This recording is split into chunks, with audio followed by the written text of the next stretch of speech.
100% ನಮ್ಗೆ ಗೊತ್ತಾಗ್ತಾ ಇದೆ. ನಿದ್ದೆ ಇಲ್ಲ, ಸರಿಯಾಗಿ ಊಟ ಇಲ್ಲ. ಜನರಿಗೆ ಒಂದು ರಂಜಿಸಬೇಕು ಅಂತ ಹೇಳಿ ಬಹಳ ಕಷ್ಟಪಟ್ಟು ಇಷ್ಟಪಟ್ಟು ಸಿನಿಮಾ ಫೈನಲಿ ರಿಲೀಸ್ ಆಗ್ತಾ ಇದೆ. ಯಾವ ಥರ ಇದೆ ಸರ್ ಫೀಲ್? ಯಾಕಂದರೆ ತುಂಬ ಹತ್ರದಿಂದ ನಿಮ್ಮನ್ನ ಗಮನಿಸ್ತಾ ಇದ್ದೀವಿ. ತುಂಬ ನೋವಿನ ನಡುವೆ, ತುಂಬ ಸಂಕಷ್ಟಗಳ ನಡುವೆ ಕಾಣಿಸ್ತಾ ಇದ್ದೀರಾ. ಹೇಗಿದೆ ಸರ್ ಫೀಲ್? ನಥಿಂಗ್ ಮಗನೆ, ತುಂಬ ಇಷ್ಟಪಟ್ಟೆ ಮಾಡಿದ್ದೀನಿ. ಆ್ಯಂಡ್ ಲಾಸ್ಟ್ ಮೂಮೆಂಟ್ ಎಲ್ಲ ಟೂ ಮಚ್ ಜಾಬ್ ವರ್ಕ್ಗಳು, ಆಮೇಲೆ ಈ ಟೆಕ್ನಿಕಲ್ ಅನ್ನೋದೇನಿರ್ತದೆ ಅದು ಸ್ವಲ್ಪ ತುಂಬ ಕೆಲಸಗಳಿದ್ದೇ ಇರುತ್ತೆ. ಸೊ ಅಡಚಣೆಗಳಂದ್ರೆ ಮಾಮೂಲಿ ಮನಸ್ಸು ಅಂದಮೇಲೆ ಎಲ್ಲರಿಗೂ ಇದ್ದೇ ಇರುತ್ತೆ, ಸರ್ವೇ ಸಾಮಾನ್ಯ.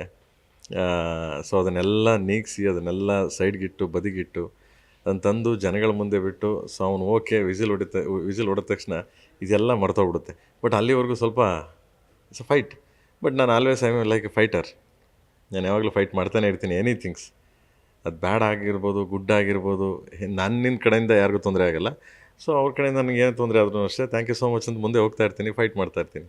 ಸರ್, ನಾನು ನಿಮ್ಮ ಒಂದು ಆರ್ಟಿಕಲ್ ಓದಿ ಕೆಳಗಡೆ ನೋಡ್ತಾ ಇದ್ದೆ. ನಮ್ಗನ್ಸುತ್ತೆ ಪ್ರೇಮ್ ಸರ್ಗೆ 100 ಅಲ್ಲ 200% ದೃಷ್ಟಿ ಆಗಿದೆ, ದೃಷ್ಟಿ ತೆಗೆಸ್ಕೊಬೇಕು ಇವರು ಅಂತ ಹೇಳಿ ಅನ್ಸಿದ್ಯಾ ನಿಮಗೆ? ಯಾಕಂದರೆ ಈಸಿಯಾಗಿ ಸಿಗುವಂಥ ಹೂ ಅದನ್ನು ಹಾಗೆ ಚಿವುಟ್ ಬಿಡೋಣ ಅಂತ ಅನ್ಕೋತಾ ಇದ್ದಾರೆ ಅಂತ ಕೆಲವರು. ಐ ಡೋಂಟ್ ನೋ ಅದಕ್ಕಂತ ನಂಗೆ ಗೊತ್ತಿಲ್ಲ ಮಗನೆ. ಸಾಮಾನ್ಯವಾಗಿ ನಾನು ಯಾರಿಗೂ ಇವತ್ತಿನವರೆಗೂ ತೊಂದರೆ ಕೊಟ್ಟಿಲ್ಲ, ತೊಂದರೆ ಕೊಡೋಕ್ಕೆ ಹೋಗೂ ಇಲ್ಲ. ಆಮೇಲೆ ನನಗೆ ಸಿನಿಮಾ ಮಾಡಿದವನು, ನನ್ನದೇ ಆದಿಲಿ ಸಿನಿಮಾ ಮಾಡ್ಕೊಬಂದು, ನನ್ನದೇ ಆದಿಲಿ ಜನಗಳು ಅಂಜಿಸ್ಕೊಬಂದವನು. ಬಟ್ ಅದರಲ್ಲೂ ಸಮ್ ಪೀಪಲ್ ಈ ಥರದ್ದು ನ್ಯೂಸೆನ್ಸು ಹಿಂಗೆಲ್ಲ ಮಾಡಿದಾಗ ಹರ್ಟ್ ಆಗೇ ಆಗುತ್ತೆ ಮನ್ಸರ. ನಾವು ಮನ್ಸರೇ ಅಲ್ವಾ, ನಾವು ಹ್ಯೂಮನ್ಸ್ ಅಲ್ವಾ. ಬಟ್ ಹಂಗೆ ಅಂದ್ಬಿಟ್ಟು ನಾನು ಸಮ್ ಟೈಮ್ ಯೋಚನೆ ಮಾಡ್ತೀನಿ, ಹೌದು ಕರೆಕ್ಟು, ನಾವು ಯಾರಿಗೇನು ಮೋಸ ಮಾಡಿಲ್ವಲ್ಲ, ಯಾರಿಗೇನು ಇದು ಮಾಡಿವಲ್ಲ, ಯಾಕೆ ಜನ ಹಿಂಗೆ ಅಯ್ಯಯ್ಯೋ ಅಂತ.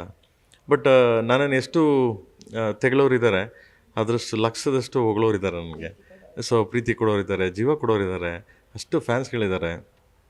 ಪ್ರೇಮ್ ಅಂದ ತಕ್ಷಣ ಏನೋ ಒಬ್ರು ಕೆಟ್ಟದ್ದು ಮಾತಾಡಿದ್ರೆ ಅದಕ್ಕೆ 100 ಜನ ಆನ್ಸರ್ ಮಾಡಿದವರಿದ್ದಾರೆ ಆನ್ಲೈನಲ್ಲೂ ಕೂಡ, ನನ್ನ ಅಷ್ಟು ಪ್ರೀತಿ ಮಾಡ್ತಾರೆ. ಸೊ ಅವ್ರಿಗೆಲ್ಲ ಥ್ಯಾಂಕ್ಸ್. ಆಮೇಲೆ ಹೊಗಳೋರು ತೆಗಳೋರು ನನ್ನ ಬಗ್ಗೆ ತುಂಬ ಕಾಲು ಎಳೆದು ನನ್ನನ್ನು ತುಂಬ ಇದು ಮಾಡೋರು, ಅವ್ರಿಗೆಲ್ಲ ಒಳ್ಳೇದಾಗಲಿ ಅಂತೀನಿ ಬಿಟ್ಟರೆ ನಾನು ಇನ್ನೇನು ಹೇಳಲ್ಲ ಅವ್ರಿಗೆ.